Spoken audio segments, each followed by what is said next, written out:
দমদম ছাতা করে মহিলা খুনে তার স্বামীকে গ্রেপ্তার করা সম্ভব হলো।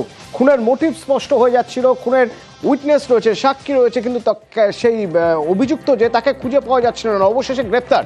কিভাবে গ্রেপ্তার জানবো। সুদীপ্ত রয়েছে আমার সঙ্গে ফোনে। সুদীপ্ত, দেখো, গতকাল যে খবর সামনে আসে অতনু, যে দমকলের ছাতাকলে এক গৃহবধূ খুন এবং ছেলের সামনে গৃহবধূকে খুন করে তার স্বামী অমিত বসু এবং যাকে খুন করা হয় তার নাম বিউটি বসু। যে বিষয়টা দেখা যাচ্ছিল যে প্রাথমিকভাবে ময়না তদন্তের রিপোর্ট, সেই রিপোর্ট পুলিশের কাছে হাতে আসে এবং পারিবারিক বিবাদ থেকেই এই খুন বলে জানা যায় এবং পরবর্তী ক্ষেত্রে শ্বাসরোধ করে খুন এবং একটি আঘাতের চিহ্ন রয়েছে গলায়, এমনটাও কিন্তু পুলিশ সূত্রে জানা যাচ্ছে। এবং যেটা খবর যে নাগেরবাজার থানার পুলিশ তদন্ত শুরু করেছিল, মূলত ঘুঘুডাঙ্গা ফাঁড়ি, যে নাগেরবাজার থানার আন্ডারে, এবং তারাই কিন্তু তদন্ত করছিল। এবং গতকাল সিসিটিভি ফুটেজ দেখা হয় এবং আজকেই সেই স্বামী অমিত বসুকে গ্রেপ্তার করে ঘুঘুডাঙ্গা ফাঁড়ি। ধন্যবাদ।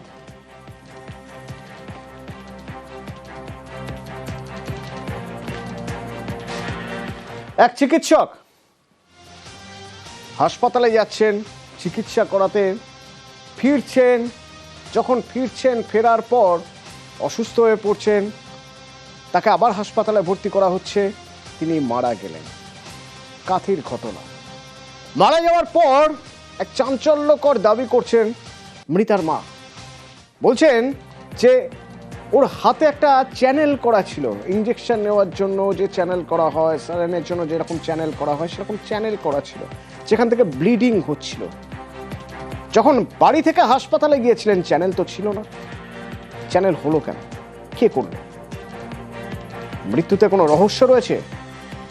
মা বাবার বক্তব্য শুনবো, তবে তার আগে ঠিক কি ঘটনা ঘটেছিল জানবো। সরাসরি আমার সঙ্গে রয়েছে সুজিত। নিঃসন্দেহে বেশ কিছু প্রশ্ন উঠে আসছে, যে প্রশ্নের উত্তরগুলো খুঁজতে হবে এবার তদন্তকারীদের, সে প্রসঙ্গে যাব। তবে তার আগে সংক্ষেপে একটু ঘটনাটা জেনে নিতে চাইব।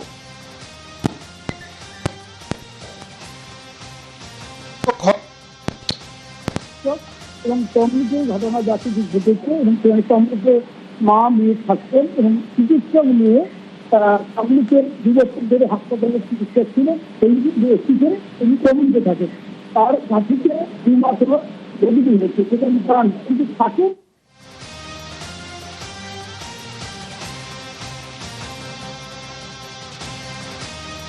শালিনী দাস, অ্যানেস্থেসিস্ট,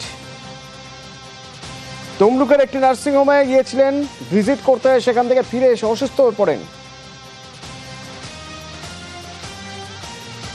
সুজিত আছে আমার সঙ্গে। সুজিত, টেকনিক্যাল কিছু সমস্যা হচ্ছিল, তোমার কথা আমি ঠিক শুনতে পাচ্ছিলাম না, তুমি বলছিলে কি হয়েছে। দেখো, যে ঘটনা সামনে এসছে সেখানে হাতে তার যে দেখা যাচ্ছে চ্যানেল রয়েছে আবার ছিল না, এই বিষয়টি যখন সামনে আসছে জানা গেল শেষ আপডেট যেটা আসলে যে তমলুকে যে নার্সিংহোমে গিয়েছিলেন চিকিৎসা করতে, একজন রোগী ছিল অপারেশন থিয়েটারে, সেখানেই তিনি নিজে অসুস্থ বোধ করার পর সেই যে সঙ্গীত ডক্টরকে তিনি জানিয়েছিলেন তার ভীষণ সমস্যা হচ্ছে এবং সেটা যে গ্যাস্ট্রিক প্রবলেম সেটাও বলেছিলেন। তার ফলে চ্যানেল করে ওষুধ নিতে বলা হয় এবং তারপরে কিন্তু সেই চিকিৎসক চলে যান, কিন্তু যে নার্স তারা এই চ্যানেল করে ওষুধ তাকে ওষুধ যেটা দেওয়ার দিয়েছিলেন, তারপরে তিনি বাড়ি ফিরে আসেন। বাড়ি মানে যেটা বলছিলাম যে তমলুকে যে ভাড়া বাড়িতে যেখানে তার থাকা, সেখানেই কিন্তু ফিরে আসেন। আসার পরই দেখা যায় হাতে চ্যানেল, তারপর বাথরুমে ঢোকেন, বাথরুম থেকে দ্রুত বেরিয়ে আসেন, এলিয়ে পড়েন। তার কি হয়েছিল, যে কি অসুবিধার কারণে, পোস্টমর্টেম রিপোর্টের অপেক্ষা সবাই। এখন পোস্টমর্টেম রিপোর্ট হাতে আসেনি, কিন্তু গোটা ঘটনাটা তদন্ত করে একদিকে পুলিশ দেখছে, অন্যদিকে স্বাস্থ্য দেখে শিওর হতে চাইছে যে ঘটনাটা কি হয়েছিল। আসলে সকালে কালকে কিন্তু একবারে সুস্থভাবে মহিষাদলের নার্সিংহোমে গিয়েছিলেন, সেখান থেকে তমলুকের নার্সিংহোমেও সুস্থভাবেই ছিলেন, কিন্তু সেখানে অনেকগুলো সমস্যা তৈরি হচ্ছে, এখানে অনেকগুলো প্রশ্ন তৈরি হয়ে যাচ্ছে। সুজিত, ধন্যবাদ। প্রথমত তার মা বাবা এবং তার পরিবারের অন্যদের কথা একটু শুনবো। নার্সিংহোমে কাকে বলেছে নাকি চ্যালেঞ্জ করে দিয়েছে, তারাই করে দিয়েছে, কিছু নেই। সকালবেলা তো সুস্থ হয়ে গেছে, সুস্থ গেছে। বাড়ি থেকে যখন বেরিয়েছে তখন ওর হাতে কোনো চ্যানেল ছিল না।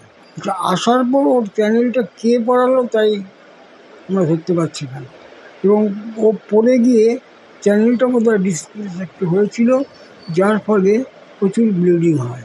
তারপরে তো হসপিটালে নিয়ে যাওয়ার পর চলে এক্সপায়ার করে গেছে। এত শর্ট টাইমে এক্সপায়ার করার মতো আমরা করতে পারছি না, বিশ্বাস করতে পারছি না। কোথাও যেন একটা সন্দেহ হচ্ছে যে ট্রিটমেন্টের কোথায় বোধহয় কিছু একটা হয়েছে, গণ্ডগোল হয়েছে। পোস্টমর্টম রিপোর্ট ছাড়া আগে তো ক্লিয়ারলি কিছু বলতে পারছি না। ও 7টার সময় যেরকম অ্যাজ ইউজুয়াল যেরকম বেরিয়ে যায় সেরকমই বেরিয়েছে, ফিরে এসে ও একটু অসুস্থ বোধ করেছিল, মানে আগের দিন রাত্রিবেলা কিছু খাওয়া দাওয়া করেছিল, সেই খাওয়া দাওয়াটা করে লুজ মোশন টাইপের একটা কিছু হয়েছিল। তারপরে ও যখন আসে বাড়িতে তারপর চ্যানেল নিয়ে আসে, তখন ওর মা বলতে যায়, তারপরে বাথরুমে গিয়ে ড্রেসটা চেঞ্জ করে আস্তে আস্তে বাড়িতে বাথরুমের দিকে পড়ে যায় বা কিছু একটা হয় তমলুকের বাড়িতে। অসুস্থ যদি মানে তাহলে তার কারোর নামে ব্লেম দিয়ে লাভ নেই। বাড়ি থেকে বেরিয়ে মহিষাদলের একটি নার্সিংহোমে প্রথম গিয়েছিলেন শালিনী। নার্সিংহোমের কর্ণধারের বক্তব্য শুনুন। একটা ওটি ছিল, উনি এসছেন, ওটি করেছেন, সুস্থ অবস্থাতেই এসছেন এবং সুস্থ অবস্থাতেই চলে গেছেন। উনি এসছিলেন 7:30 বা একটু পরে, আর 8:10 নাগাদ বেরিয়ে গেছেন। অ্যানাস্থেসিয়া দিতে এসেছিলেন একটা অপারেশন। ডাক্তার হিসেবেই চিনি, ডাক্তার হিসেবে ভালো, তাই আমরা মাঝে মধ্যেই ডাকি। সব থেকে খারাপ লেগেছে যে আমার এখানে উনি সকালে সুস্থ অবস্থায় ওটি করে গেলেন, তারপর কি হলো সেটা তো জানতে ইচ্ছে করছে কেন এরকম হলো। এরপর এখান থেকে বাড়ি ফেরেন, হাতে তখন চ্যানেল। বাড়ি ফেরার পর অসুস্থ হয়ে পড়েন। অসুস্থ অবস্থায় তরুণী চিকিৎসককে প্রথমে নিয়ে যাওয়া হয় একটি বেসরকারি হাসপাতালে। সেখানকার কর্তৃপক্ষ দাবি করে চিকিৎসকের হাতের চ্যানেল থেকে তখন রক্ত ঝরছিল। প্রায় 11:30 পৌনে 12টা এরকম সময় ডাক্তারবাবু দেখে সঙ্গে সঙ্গে মেডিকেল কলেজে রেফার করে। ওখানে যখন আনা হয় তখন কেমন শারীরিক কন্ডিশন ছিল? ভালো ছিল, ক্রিটিক্যাল অবস্থা ছিল। মানে তখন কি ব্লিডিং হয়ে যাচ্ছে? হ্যাঁ, ওই হাতে একটা চ্যানেল করা ছিল, ওখান থেকে অনবরত ব্লিডিং হচ্ছে।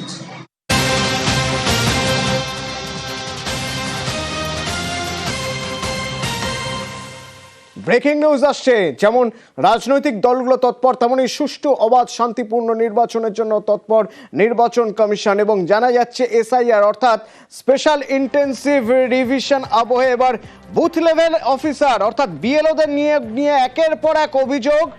আর সেই অভিযোগের ভিত্তিতেই দেখা যাচ্ছে এত বেশি অভিযোগ যে জেলা শাসকদের থেকে এবার রিপোর্ট চাইল মুখ্য নির্বাচনী আধিকারিকের দপ্তর। আরো জানবো, আমার সঙ্গে ফোনে রয়েছেন সোমরাজ।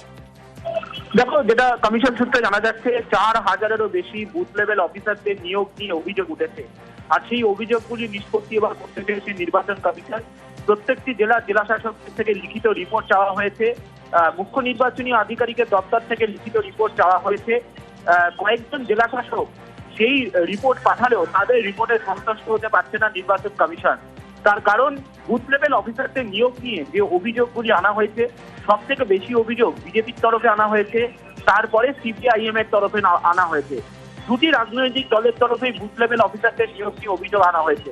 সেই অভিযোগগুলি বহুদিন আগে করা হলেও সম্প্রতি তুমি জানো জাতীয় নির্বাচন কমিশনের একটি প্রতিনিধি দল আসে, তারাও বুথ লেভেল অফিসারদের নিয়োগ নিয়ে প্রশ্ন তোলে এবং তারপরেই রাজ্যের কয়েকটি জেলার বুথ লেভেল অফিসারদের নিয়োগ নিয়ে রিপোর্ট চেয়েছেন। লিখিত রিপোর্ট জেলা শাসকদের বলা হয়েছে। কয়েকজন জেলা শাসক লিখিত রিপোর্ট পাঠালেও তাদের রিপোর্টে সন্তুষ্ট হতে পারেনি কমিশন। কমিশন এবার নির্দেশ দিয়েছে বুথ লেভেল অফিসারদের নিয়োগ নিয়ে তদন্ত করতে হবে। জেলার কোন আধিকারিক বুথ লেভেল অফিসারদের নিয়োগ করছেন এবং কি ভিত্তিতে নিয়োগ করলেন, জাতীয় নির্বাচন কমিশনের যে গাইডলাইন, সেই গাইডলাইন অনুযায়ী কি নিয়োগ করা হয়েছে? অধিকাংশ ক্ষেত্রেই দেখা যাচ্ছে যে গাইডলাইন অনুযায়ী নিয়োগ করা হয়নি, এমনটাই অভিযোগ এসেছে কমিশনের কাছে। এবং সেই কারণেই বলা হয়েছে আগামী সপ্তাহের মাঝামাঝির মধ্যেই বিস্তারিত রিপোর্ট দিতে হবে। কয়েকজন জেলা শাসকের রিপোর্টে সন্তুষ্ট হতে পারেনি, তাদেরকে ফের তদন্ত করে রিপোর্ট দেওয়ার নির্দেশ দেওয়া হয়েছে। এখনো পর্যন্ত 4000-এরও বেশি বুথ লেভেল অফিসার নিয়োগ নিয়ে অভিযোগ রয়েছে এবং যেটা সূত্র মারফত জানা যাচ্ছে সেই রিপোর্ট এলে রাজ্যের মুখ্য নির্বাচনী আধিকারিকের দপ্তর জাতীয় নির্বাচন কমিশনকে রিপোর্ট পাঠাবে। স্পেশাল ইন্টেন্সিভ ডিভিশন শুরু হওয়ার আগে বুথ লেভেল অফিসারদের নিয়ে এই অভিযোগ এবং সেই অভিযোগের প্রেক্ষিতে তদন্ত করে রিপোর্ট চাওয়া যথেষ্ট গুরুত্বপূর্ণ বলেই মনে করা হচ্ছে। ধন্যবাদ।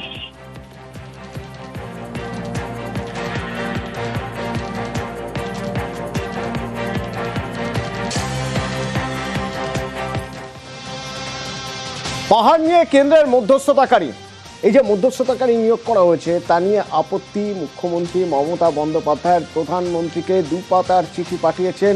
এবং কোথায়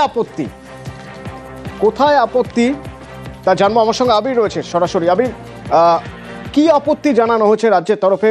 মুখ্যমন্ত্রী কোথায় আপত্তি জানাচ্ছেন, মানে ঠিক কোন কোন কারণগুলো তিনি দেখাচ্ছেন? দেখো, 2011 সালের 18ই জুলাই যখন জিটিএ গঠন করা হয়েছিল, তাতে কেন্দ্র রাজ্যর পাশাপাশি গোর্খা জনমুক্তি মোর্চা তারাও সেখানে ছিল। ফলে জিটিএ নিয়ন্ত্রণাধীন এলাকা এই মুহূর্তে যেখানে রয়েছে, সেখানে কোনো কাজ করার ক্ষেত্রে রাজ্য কেন্দ্র তাদের সঙ্গেও সম্পূর্ণ আলোচনা করে যে পদক্ষেপ গ্রহণ করা হবে সেই বিষয় নিয়ে চুক্তির মধ্যে উল্লেখ করা রয়েছে।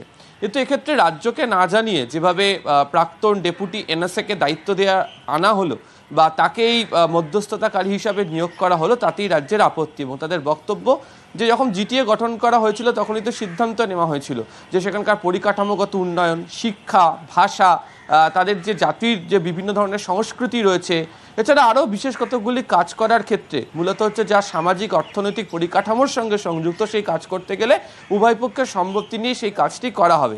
ফলে এখন কিসের ভিত্তিতে রাজ্যকে না জানিয়ে বা রাজ্যের কাছ থেকে গোটা বিষয়টিকে সরিয়ে রেখে পঙ্কজ কুমার সিং, অবসরপ্রাপ্ত আইপিএস, তাকে নিয়োগ করা হয়েছে এই কথা বলার জন্য।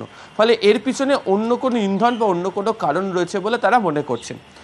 দ্বিতীয়ত হচ্ছে, তুমি জানো যে রাজনৈতিকভাবেও পাহাড়ে বিজেপি যখন লোকসভা আসনগুলো জিতেছিল বা তারা যখন পাহাড়ের বেশ কতগুলি আসন বিধানসভা নির্বাচনের সময়ও জিতেছিল, অভিযোগ থাকে অন্য রাজনৈতিক দলের যে প্রত্যেক কটা ক্ষেত্রেই গোর্খাল্যান্ড এই ইস্যুকে জিগির তুলে তারা সামনে রাখে।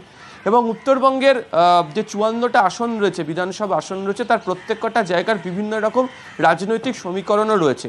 এবং দার্জিলিং, কালিম্পং, শিলিগুড়ি বা ডুয়ার্সের বেশ কতগুলি জায়গার ক্ষেত্রে এই যে গোর্খাদের যে ভোট, সেটার অন্যতম একটি বড় ফ্যাক্টর। এবং তাই গোর্খাল্যান্ডের মতো ইস্যুকে ফের সামনে রেখে বা জিগির তোলার চেষ্টার জন্যই কি এই ব্যক্তিকে নিয়োগ করা হলো যে তিনি এই ধরনের কোনো সংলাপ চালাবেন বা তিনি মধ্যস্থতাকারী ভূমিকা নিয়ে কথা বলবেন। ফলে রাজ্যকে গোপনে রেখে, রাজ্যের সঙ্গে কোনো ধরনের আলোচনা না করে যেটি করা হয়েছে সেটি সাংবিধানিক মান্যতা পাচ্ছে না বলেই অভিযোগ তোলা হয়েছে এবং সেটাই কার্যত চিঠিতে উল্লেখ করা হয়েছে। আর এই নিয়ে শুরু হচ্ছে রাজনৈতিক চর্চা। প্রধানমন্ত্রীকে চিঠি দিতেই পারেন, কিন্তু এটা ট্রাইপার্টাইট ব্যাপার। ওনারাও তো আলোচনা করেছেন, যখন তো ত্রিপাক্ষিক আলোচনা ছিল। ত্রিপাক্ষিক আলোচনাতে তো কেন্দ্রের একজন প্রতিনিধিকে রাখতে হবে। অমিত শাহ পাগলা হয়ে গেছে একদম। এসব করে কোনো লাভ হবে না। অমিত শাহর হিম্মত থাকে বলুক যে উত্তরবঙ্গকে আলাদা রাজ্য করতে হবে, ও বলুক একবার হিম্মত থাকলে। পলিটিক্যাল স্টেটমেন্ট করুন, মাঠে নেমে খেলুন। গ্যালারি থেকে কেন বক্তব্য রাখছে? মাঠে নেমে খেলুক অমিত শাহ।